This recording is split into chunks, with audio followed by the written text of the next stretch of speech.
What's up, YouTube? It's the Console Samurai with Grown Ups Gaming. And last night there was a somewhat significant attack on Blizzard servers, in particular Overwatch servers.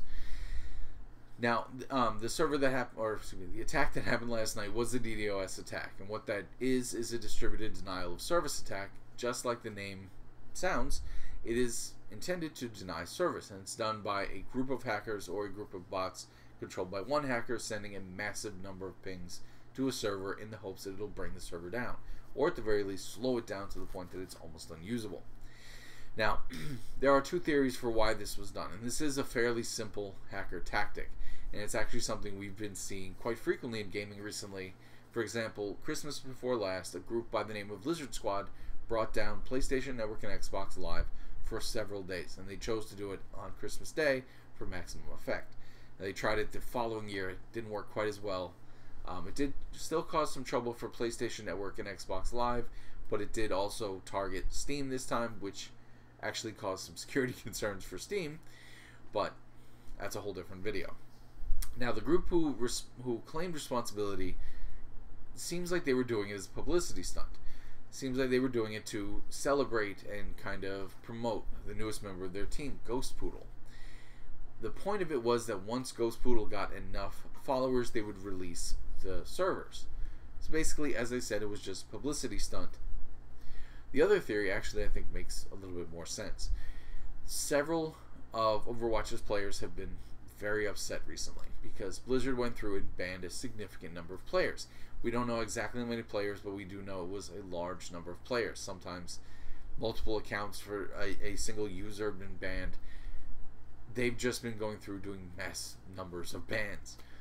And the reason for this is because these players have been cheating. They've been caught using aim bots and trigger bots. And I find that funny because, and I'll put a link in the description down below.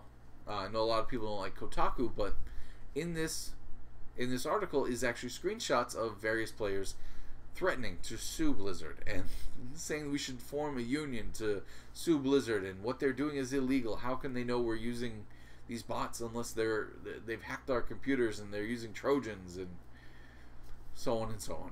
It's actually kind of ridiculous. A few of the people threatened to DDoS the server, which I'm sure won't come back to bite them in the ass at all. But they're upset because they say it's not fair that they're being banned for using these aim bots and trigger bots. Which to me, first of all, it is against the terms of service. You do know that if you read them, you could be banned if you get caught using them. The other thing is, we're not talking about using a bot that goes out and grinds for you an MMO or something like that. Something to get you through the slog of getting strong enough that you can go and play the end game. This is a shooter game, and these aim bots and trigger bots are basically playing the game for you completely. And I know that even a bot in an MMO is still playing the game for you, but it's, I think, on a different level. Because in a game that is a shooter game, you have something that now finds the other player and kills them for you.